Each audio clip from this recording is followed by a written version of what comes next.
Assalamualaikum warahmatullahi wabarakatuh. Selamat datang kembali di channel Radio Story. Masih bersama dengan saya, Mas Alan. Untuk kisah kali ini masih melanjutkan dari kisah yang sebelumnya, yaitu kisah yang berjudul Lamaran Jam 11 Malam. Cerita ini ditulis oleh akun Facebook bernama Dita.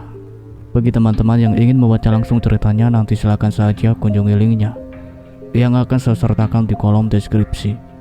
Sebelum kita masuk ke ceritanya, jangan lupa untuk like, comment, subscribe channel ini dan nyalakan juga lonceng notifikasinya agar tidak ketinggalan cerita-cerita dari channel ini. Dan seperti apa ceritanya? Mari kita dengarkan.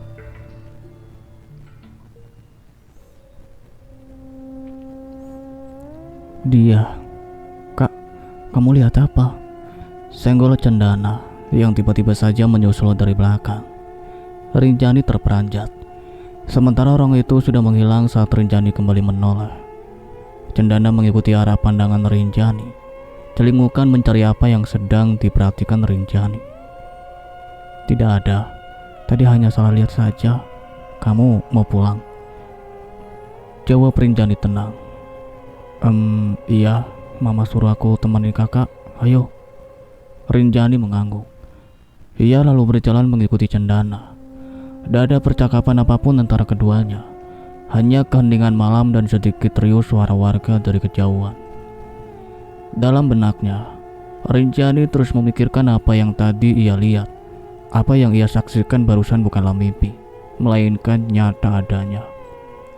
Sosok tinggi besar berbulu itu membawa wanita berambut pendek itu terbang melayang, entah kemana. Rinjani melihat semua itu dengan mata kepalanya sendiri. Sesampainya di rumah, keduanya masuk ke dalam kamar mereka masing-masing. Rinjani merebahkan tubuhnya di atas kasur empuk miliknya. "Ada apa sebenarnya? Apa yang terjadi dengan desa ini?" gumam Rinjani. Semua itu semacam pujel yang terus memberikan pecahan teka-teki yang rumit. "Apa aku akan menjadi tumbal selanjutnya?" Pintu terbuka. Jian masuk dengan wajah sumringah. "Rinjani, kamu sedang apa termenung di situ?" tanya Jian seraya menghampiri. Ia duduk di sebelah Rinjani yang masih termenung. "Tidak ada, aku hanya rindu keluargaku," jawab Rinjani sekenanya. Jian manggut-manggut. "Bulan depan kita pulang ke rumahmu ya.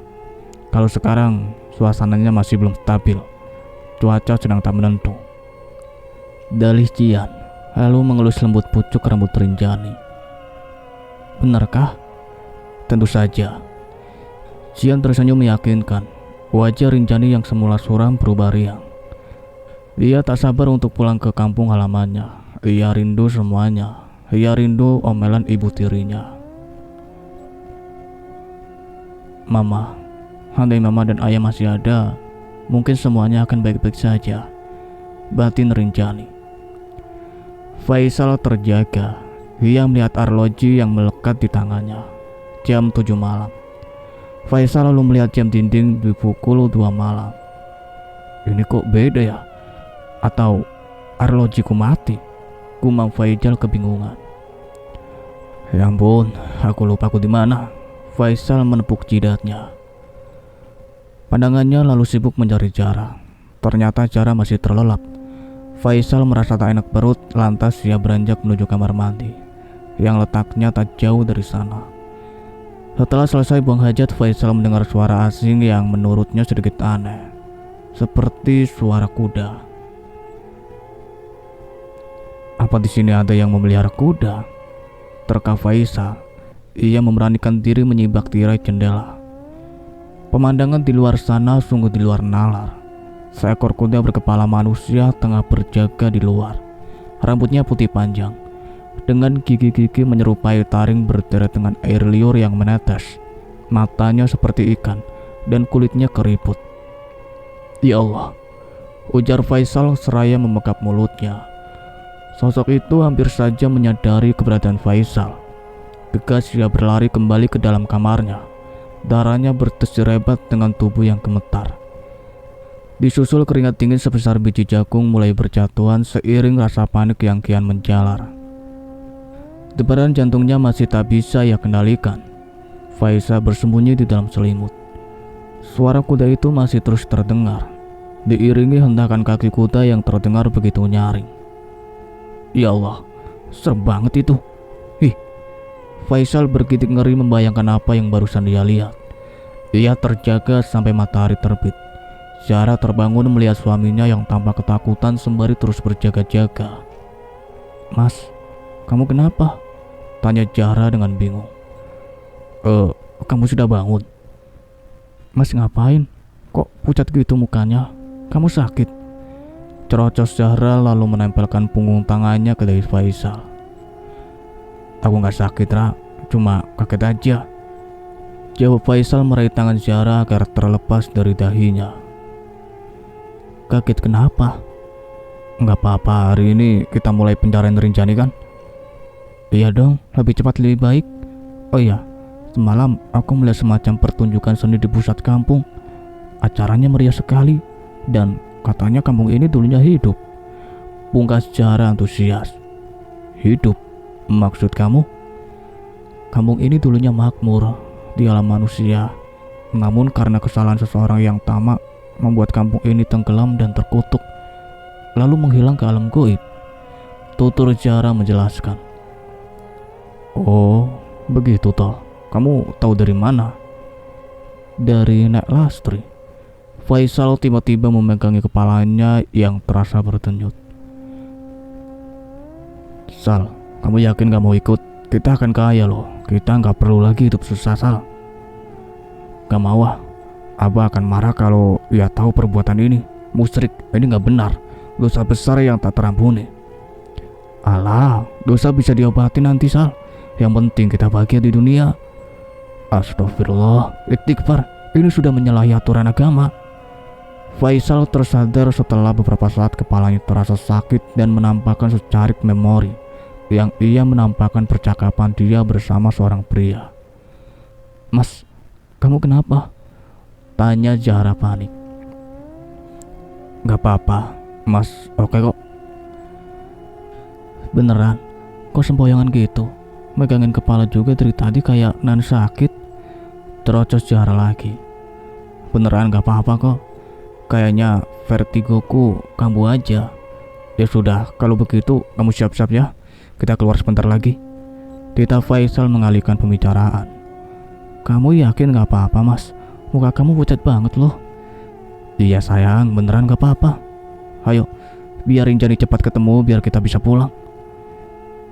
Ya sudah kalau gitu. Aku siap-siap dulu ya. Faisal mengangguk mengiyakan, sementara Zahra berlalu pergi untuk bersiap-siap. Ya Allah, petunjuk apa itu? Kenapa sepertinya aku kenal sekali orang itu? Faisal terus saja mengingat-ingat siapa yang ada dalam bayangan barusan. Ia yakin bayangan barusan adalah sebuah petunjuk, tapi ia masih bingung apa yang sebenarnya terjadi. Kenapa orang itu seperti sudah sangat akrab dengan Faisal? Mas, ayo, ajak Zahra setelah beberapa menit ia bersiap-siap. Faisal masih sedikit linglung, pikirannya kalut dengan semua teka-teki yang ia dapat. Ayo. Saat keduanya keluar dari kamar mereka, tak sengaja mereka bertemu dengan Nek Lastri. Beliau sedang membawa sebuah vas bunga yang berisikan mawar hitam yang cantik dan besar. Nek, di sini kenapa identik sekali dengan mawar hitam ya? Tanya Zahra yang terus saja dibuat penasaran. Iya, karena bunga ini memang lambang kampung kami. Kami percaya kalau mawar hitam membawa kebahagiaan untuk kami, papar Nek Lastri. Oh, begitu ya. Kenapa nggak mawar merah? Kan lebih bagus. Tanya Zahra dengan polos. Faisal refleks menyenggol lengan Zahra agar tak banyak bicara. Nek Lastri tersenyum. Ia tak menjawab pertanyaan terakhir yang diucapkan Zahra barusan. Zahra yang menyadari kesalahannya langsung menunduk. Maaf Nek, bukannya saya lancang, tapi hanya sekedar saran. Tutur Zahra merasa tak enak. Tidak apa, Nenek tahu kalian belum mengerti. Jika kalian ingin pergi mencari Rinjani, tanya pada warga yang lewat, siapa tahu mereka melihat. Baik Nek, terima kasih banyak sebelumnya. Sama-sama. Hidup itu harus saling membantu. Tapi ingat, ada pantangan yang harus kalian ingat. Apa, Nek? Ada satu tempat yang tak boleh dimasuki oleh sembarang orang di sini, yaitu di ujung jalan sana. Ada sebuah rumah yang sekelilingnya dipenuhi dengan tanaman mawar hitam. Di sana adalah tempat yang sakral untuk warga sini. Baik, Nek, jawab Faisal patuh. Nek Lastri mengangguk lalu pergi. Faisal dan Zahra lalu memutuskan untuk memulai pencarian Rinjani. Mereka sudah siap dengan semuanya. Saat baru saja keluar rumah, keduanya sedikit canggung. Takut jika ada yang mencurigai mereka. Faisal terus mengingat Zahra agar tak melakukan gerak-gerik yang mencurigakan. Mas, kita mau cari kemana? Tanya Zahra. Nggak tahu juga. Aneh, di sini nggak ada warung ya. Rumah di sini juga terkesan masih kuno. Nah, itu ada orang yang mau ke ladang kayaknya, Dek. Ya sudah, kita tanyakan saja, usul Zahra. Mereka lalu menghampiri seorang pria tua yang di pundaknya memikul sebilah cangkul. Pakaiannya lusuh khas pekerja keras. Maaf Pak, numpang tanya, apa Bapak kenal dengan Rinjani? Tanya Faisal memberanikan diri. Bapak tua itu tambah bingung. Dahinya berkerut. Ia terus menelisik keduanya dengan seksama. Zahra dan Faisal menelan saliva dengan susah payah. Menantu Butari? Tanya bapak itu memastikan. Faisal dan Zahra saling tatap. Mereka tak tahu nama mertua Rinjani. Namun Zahra memberikan isyarat lewat anggukan kecil. Iya Pak. Rumahnya tak jauh dari pohon manggala nomor 7. Tutur bapak itu. Makasih Pak, maaf mengganggu waktunya. Pak tua itu hanya mengangguk, lalu pergi. Sikapnya terkesan dingin. Dingin banget Mas, gak ada ramah-ramahnya, ujar Zahra mencibik. Hush, jangan seperti itu. Ingat, kita di mana? Tegur Faisal lembut. Zahra hanya membuang nafas kasar. Tapi Mas, di mana kita cari pohon manggala? Tanya Zahra seraya terus mengedarkan pandangannya. Lebih baik kita cari saja. Kampung ini tak terlalu luas. Pasti tak akan terlalu sulit untuk mencarinya. Keduanya lalu kembali melanjutkan perjalanan. Mereka terus memperhatikan nomor rumah yang tak berurutan. Semuanya acak-acakan. Tampak seorang nenek tua terus memperhatikan mereka dengan tatapan aneh. Zahra terus menunduk. Ia merasa risih dengan tatapan itu. Sampai akhirnya nenek tua itu tiba-tiba menjerit seperti orang kesetanan. Zahra terperanjat. Tangannya meremas lengan Faisal karena takut. Mas, nenek itu kenapa? Tanya Zahra dengan tatapan panik. Sudahlah, jangan dipikirkan. Lebih baik kita lanjut saja. Ajak Faisal mengalihkan perhatian Zahra. Ia tampak sangat gugup. Meskipun mereka tak mencurigai keduanya, tapi tetap saja ada rasa tak nyaman dengan penduduk di sana. Ini di mana sih pohonnya? Kok dari tadi kita kayak muter-muter saja di sini? Keluh Zahra dengan kesal. Sabar dong sayang, pasti sebentar lagi ketemu. Kayaknya itu Dera. Faisal menunjuk ke arah sebuah pohon yang menjulang tinggi di pelataran hutan. Mereka lalu bergegas menuju tempat itu, menelisik setiap rumah di sana. Kalau kata bapak tadi sih, tempatnya dekat dengan pohon manggala. Kayaknya ini deh yang disebut pohon manggala itu. Soalnya bentuknya aneh. Tutur Faisal seraya melihat-lihat ke sekitar area pohon itu. Sementara Zahra masih tertegun dengan pohon yang ada di depannya. Pohon aneh yang menjulang tinggi itu tampak menyimpan sebuah rahasia besar di dalamnya. Mas, itu Rinjani. Tunjuk Zahra pada seorang wanita yang duduk termenung di kursi depan rumah. Wajahnya nampak pucat pasi. Iya, lebih baik kita ke sana sekarang, usul Faisal seraya menarik tangan Zahra. Namun hampir saja mereka sampai di halaman rumah itu. Seorang wanita setengah tua, namun masih tampak cantik itu datang menghampiri Rinjani dan menyuruhnya masuk. Gimana dong Mas? Kita nggak bisa sembarangan bawa Rinjani pergi, rengek Zahra. Kita tunggu mereka lengah. Siapa tahu ada celah untuk kita masuk ke sana dan membawa Rinjani pulang. Zahra mengangguk. Mereka memilih bersembunyi di balik pohon sembari memantau rumah itu. Sesekali mereka melihat seorang gadis yang keluar masuk ke dalam rumah itu. Hingga langit semakin gelap, keduanya memilih pulang dan melanjutkan besok. Keduanya pulang dengan perasaan kecewa. Namun di sisi lain mereka merasa tenang karena sudah menemukan di mana posisi Rinjani berada. "Kalian sudah menemukan Rinjani?" tanya Nek Lastri begitu mereka datang. "Sudah, Nek, tapi kami masih belum bisa membawa Rinjani pulang," jawab Faisal dengan wajah lelah yang sengaja disembunyikan. "Kalian sudah tahu rumahnya?" "Sudah, Nek, di dekat pohon manggala nomor 7. Besok nenek akan mengantar anyaman untuk Butari. Nanti kalian saja yang mengantarnya ke sana agar kalian bisa lebih leluasa untuk berkomunikasi dengan Rinjani." "Butari? Siapa dia?" tanya Zahra penasaran. "Pemilik rumah itu. Nenek rasa Rinjani menikah dengan Xian dan dibawa ke sini. Tapi..." Nek Lastri menjeda ucapannya. "Tapi apa, Nek?" "Rinjani akan menjadi tumbal persembahan kelak. Sekarang Jian masih harus merangkai serangkaian ritual untuk menyiapkan persembahan nanti." "Apa? Tidak, ini tidak boleh terjadi," sergah Zahra dengan kesal. "Jian masih harus mengumpulkan beberapa gadis untuk ia jadikan tumbal persembahan nanti. Dan itu masih berlangsung. Tapi sepertinya Rinjani mempunyai keistimewaan sehingga ia ditempatkan langsung di rumah itu. Biasanya gadis yang baru saja dinikahi akan langsung disekap di sebuah rumah khusus untuk menampung mereka," jelas Nek Lastri panjang lebar. "Keistimewaan?" gumam Faisal. "Iya, hal itu yang membuat mereka begitu mengistimewakan Rinjani. Tapi mereka licik. Mereka akan melakukan segala cara untuk mencapai ambisi mereka." "Dasar iblis, aku tak akan membiarkan mereka mengambil Rinjani dan merusak apapun yang mereka inginkan." Tangan Zahra terkepal. Ia juga masih menyayangkan sikap ibunya yang mengambil keputusan dengan tergesa-gesa. Andai saat itu ibunya tak memberikan Rinjani pada mereka, mungkin semua tak akan berakhir seperti ini.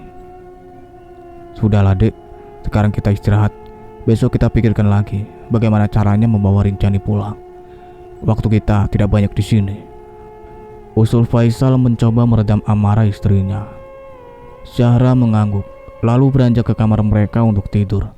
Sementara Faisal masih sedikit termenung memikirkan rencana selanjutnya.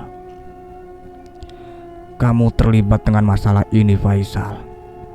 Masalah yang membuat kampung ini tenggelam menjadi kampung gaib." Faisal yang baru saja berdiri urung pergi dan kembali duduk mendengarkan ucapan Nek Lastri. "Maksud nenek?" tanya Faisal. Raut wajah Nek Lastri yang awalnya takkan pernah lepas dari senyuman, kini berubah datar. "Nanti kamu akan tahu sendiri jawabannya. Cari Jian, dia kunci dari semua teka-teki ini." Mas, Jian sudah pulang?" Apa Mas Jian sudah pulang?" tanya Rinjani pada mertuanya yang sedang sibuk memasak menu makanan malam mereka. "Belum," jawab Tari singkat. Rinjani mengangguk paham. "Ada yang bisa Rinjani bantu?" Tari tiba-tiba saja menghentikan kegiatan potong-memotongnya.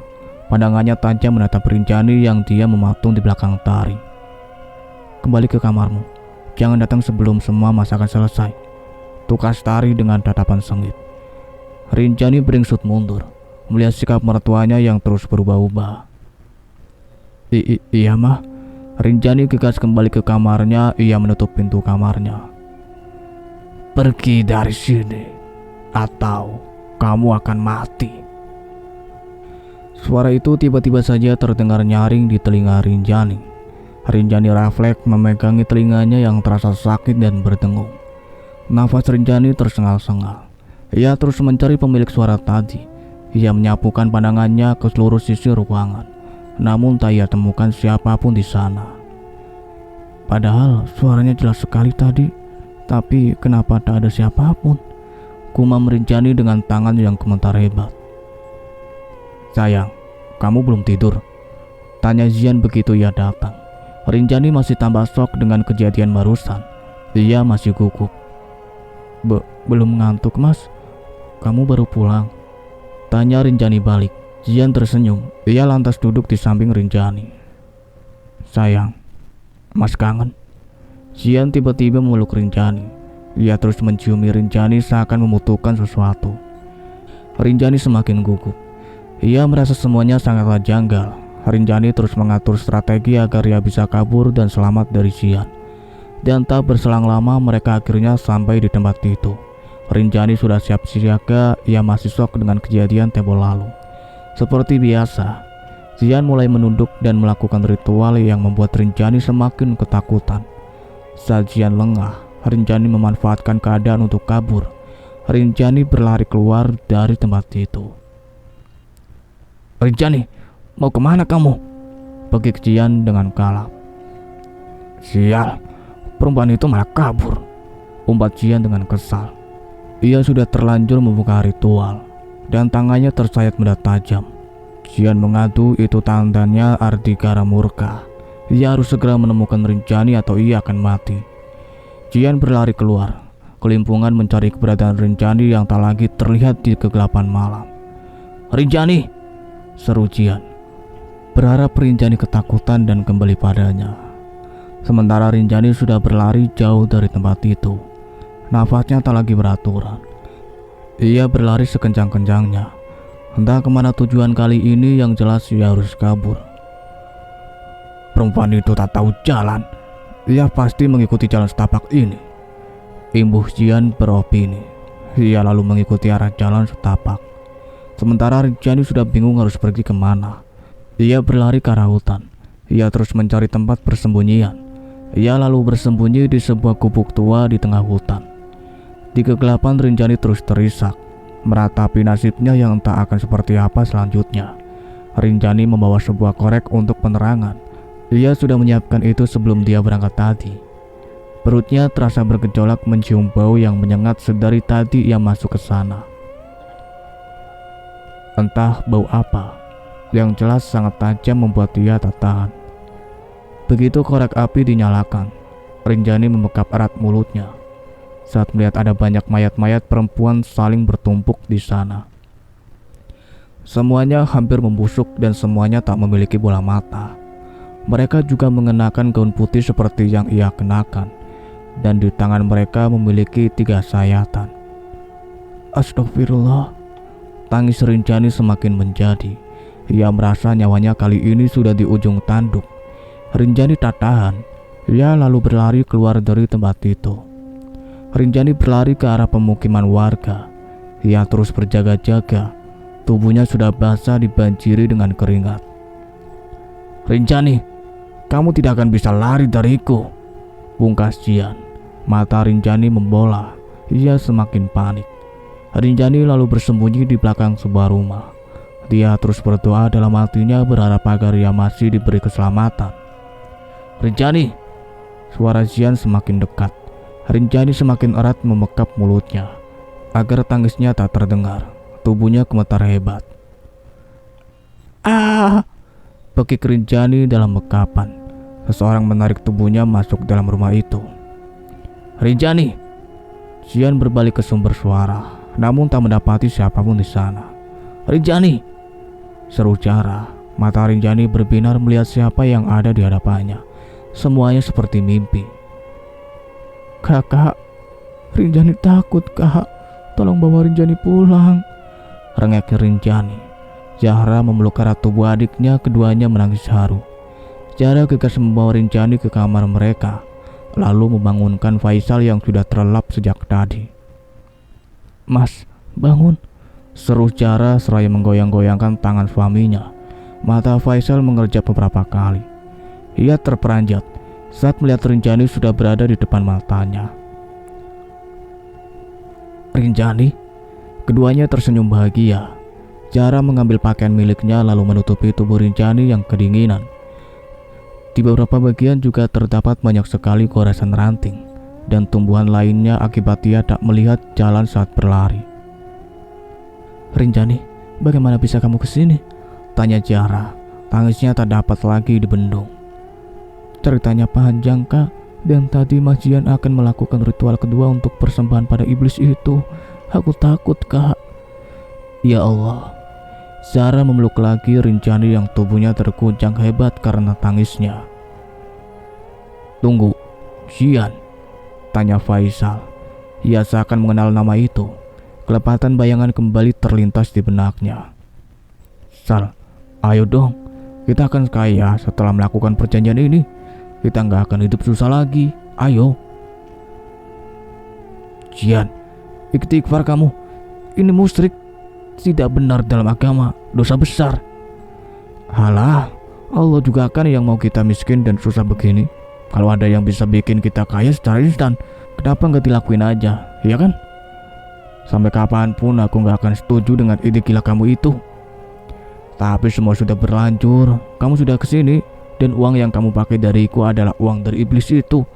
Kamu juga mengenalkan 3 perempuan padaku, yang tak lain untuk aku jadikan tumbal. Astagfirullah ya Allah. Kenapa kamu tidak bilang dari awal? Ternyata sudah sejauh ini kamu bersekutu dengan iblis. Kenapa kamu bawa-bawa aku sih? Semuanya sudah terlanjur. Mari akan aku tunjukkan tempat aku melakukan ritual itu. Air mata Faisal luruh begitu saja. Ia merasa bersalah karena turut adil dalam semua kekacauan ini, meskipun ia tak sadar waktu itu. Mas, kamu kenapa? Tanya Jara dengan panik. Faisal menggelengkan kepala. Ia menatap sendu ke arah Rinjani yang sudah berhenti menangis. Ia menatap wajah tak berdosa Rinjani yang kini berada di hadapannya. Ada saja dulu ia cepat menyadari semua tak akan menjadi seperti ini. Mas, kamu mau kemana? Tanya Jara lagi. Faisal tak menjawab. Ia berjalan menuju ruang tamu. Ia terus menangis merutuki kebodohannya. Kamu sudah ingat sekarang? Seru Nek Lastri dengan senyum tipisnya. Ia duduk di kursi sendirian, menatap dinding dengan tatapan kosong. Dan asal kamu tahu, perempuan yang kamu kenalkan pada temanmu itu adalah anakku. Faisal terperanjat. Ia tidak tahu kalau perempuan yang ia kenalkan pada Zian beberapa tahun lalu adalah anak Nek Lastri. Dan Zian dengan gilanya menjadikan wanita itu sebagai tumbal persembahannya pada iblis. Isak tangis Nek Lastri mulai terdengar samar. Ia sesekali menyeka air matanya yang luruh lantam membasahi pipi. Ya Allah, maafkan saya, Nek. Saya benar-benar tidak tahu. Tapi kalau boleh saya tahu, siapa anak nenek? Tanya Faisal. Nek Lastri mengada. Hana. Tatapan Nek Lastri kosong, membayangkan wajah putri semata wayangnya yang bersikuku ingin bekerja di kota. Namun naas, Hana pulang ke kampung halamannya, namun untuk ditumbalkan. Nek Lastri tak sengaja melihat mayat putrinya di bawah pohon manggala. Namun jasadnya hilang begitu saja saat Nek Lastri hendak memeluknya. Hana, ya Allah, saya mohon ampun, Nek. Maafkan saya benar-benar tidak tahu kalau Hana adalah anak nenek dan akan dijadikan tumbal oleh Jian. Saya minta maaf, Nek. Faisal menangis bersimpu di kaki Nek Lastri. Tangis keduanya pecah antara kehilangan dan rasa bersalah yang luar biasa. Nek Lastri masih segukan, sementara air mata Faisal sudah membasahi kabin. Mas, ada apa? Tanya Jara dengan bingung. Begitu juga dengan Rinjani yang kini sudah berganti pakaian. Ia tampak kebingungan. Faisal bangkit lalu menyeka air matanya yang basah. Nek Lastri pun mulai menghentikan tangisannya. Maafkan Mas, semua ini salah Mas, Dek. Faisal kembali terisak. Maksud Mas apa? Nanti setelah pulang dari sini aku ceritakan. Sekarang kita harus mencari jalan keluar untuk kembali ke dunia nyata. Timpal Faisal. Ini sudah malam. Sebaiknya dilanjutkan esok saja. Lagi pula tidak ada yang boleh keluar rumah lewat jam 12 malam. Nyai Rati sedang berjaga. Pungkas Nek Lastri dengan datar. Nyai Rati, tutur Jara dan Rinjani bersamaan. Kuntilanak bertubuh kuda. Dia adalah tangan kanan Ardiraga. Dia akan terus berjaga sampai pukul 3 pagi. Untuk apa? Nek Lastri tak menjawab. Ia malah melongos pergi ke kamarnya. Ketiganya hanya saling tatap. Sementara Faisal langsung duduk di kursi dan meremas rambutnya frustasi. Mas, bisa tolong kamu jelaskan sekarang juga, ada apa sebenarnya? Serga Zara tak sabar. Faisal menoleh sekilas, lalu sedikit menundukkan kepalanya. Ia menarik nafas panjang, lalu mulai menceritakan semua yang ia ingat. Jian, suami Rinjani adalah teman Mas dulu. Apa? Tolong duduk dan dengarkan dulu. Tidak, Faisal melemah. Kedua wanita itu menuruti perintah Faisal. Dulu Mas dan Jian adalah sahabat dekat. Kami tinggal di pondok milik Abah. Jian adalah seorang yatim piatu. Jian besar di panti asuhan milik Abah. Sampai ia besar dan mulai bergelut dengan keserakahan. Jian mengajak Mas untuk bersekutu dengan iblis. Mas tolak mentah-mentah. Mas pikir dia akan berhenti. Dia beralibi ingin menikah. Mas kenalkan beberapa perempuan yang Mas kenal di pekerjaan. Tapi apa? Salah satu wanita yang Mas kenalkan pada Jian waktu itu adalah anak dari Nek Lastri yang sedang bekerja di kota. Dan ternyata Jian diam-diam menubalkan wanita-wanita itu untuk membuat perjanjian dengan Ardi Raga. Dan syarat yang Ardi Raga berikan pada Jian tidak sempat terpenuhi dan berimbas pada semua penduduk kampung, hingga kampung ini tenggelam menjadi kampung gaib. Tapi Mas Jian punya ayah dan ibu. Dia juga punya 2 saudara, bantah Rinjani. Maksudmu? Faisal mengerutkan dahi. Iya, Jian punya ibu yang bernama Tari dan adiknya yang bernama Cendana. Dan satu lagi, entahlah, yang jelas aku juga melihat ayahnya terbujur kaku seperti mayat hidup di dalam kamarnya. Sosoknya kurus kering, matanya melotot namun seperti minta tolong saat aku tak sengaja melihatnya. Jelas Rinjani. Faisal termenung. Ia hanya mengingat separuh memori saja, sementara yang lainnya masih menjadi teka-teki. Rinjani menatap sang kakak yang kini berada di sampingnya. Kak, aku takut. Aku melihat mayat-mayat wanita bertumpuk di sebuah gubuk di hutan. Mereka juga mengenakan gaun sepertiku. Mereka tak memiliki lagi bola mata, dan di tangan mereka memiliki 3 sayatan sepertiku. Rinjani menunjukkan luka sayatan itu pada Zara. Sontak mata Zara membola melihat luka itu. Zara tak percaya melihat kondisi adiknya yang seperti orang linglung itu. Ya Allah, Dek, maafkan kakak ya. Kakak gak tahu kalau kamu mengalami hal yang menyedihkan gini. Dan siapa mayat-mayat itu? Sepertinya mereka adalah wanita-wanita yang ditumbalkan, dan aku adalah tumbal selanjutnya. Saat malam pertama dia mengajakku berhubungan, namun di suatu tempat dan semuanya aneh. Aku tak sadar saat itu. Pikir Rinjani kembali menerawang ke masa itu. Yang aku ingat, Mas Jian menyayat tanganku dan menampung darahku untuk persembahan pada semua mawar hitam yang menurutku ukurannya tak lazim.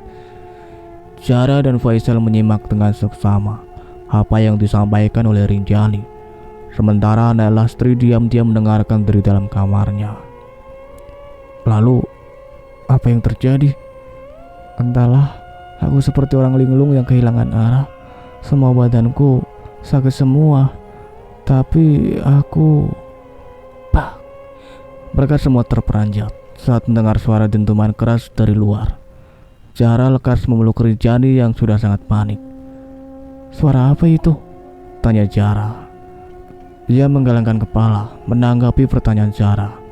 Tak berselang lama terdengar suara kuda dan lingkingan suara perempuan. Itu Nyai Rati. Sebaiknya kalian semua tidur dan jangan lupa pakai minyak ini agar Nyai Rati tak mencium aroma kalian. Nek Lastri memberikan sebuah botol kaca berukuran kecil berisikan minyak yang baunya menyengat. Ini apa, Nek? Tanya Zara sedikit terganggu dengan bau yang dihasilkan minyak itu. Jangan banyak bertanya, pakai dan lekas pergi tidur. Dan kamu bisa tidur di kamar depan sementara Rinjani dan Sarah di kamar tengah. Ingat, jangan terkecoh jika ada yang mengetuk jendela atau ada yang memanggil nama kalian. Jangan terpengaruh, mengerti? Pungkas Nelastri mewanti-wanti. Baik, Nek. Mereka bertiga langsung memakai minyak yang tadi diberikan Nelastri dan mengusapkannya di tubuh mereka. Setelah selesai, mereka masuk ke dalam kamar mereka masing-masing. Zara tak lepas memeluk Rinjani, hingga suara ketukan di jendela membuat keduanya ketakutan setengah mati. Zara, Rinjani. Suara itu mirip dengan suara ibu mereka. Rinjani terperanjat, dia hendak berdiri membuka tirai jendela, namun dengan cepat dihalau oleh Zara. Jangan, ingat apa yang dikatakan Nek Lastri tadi. Tapi itu suara ibu, Kak. Bantah Rinjani bersikukuh. Dia iblis, Rinjani. Ibu tak ada di sini, bisik Zara dengan panik. Ia menarik tangan Rinjani agar kembali bersamanya.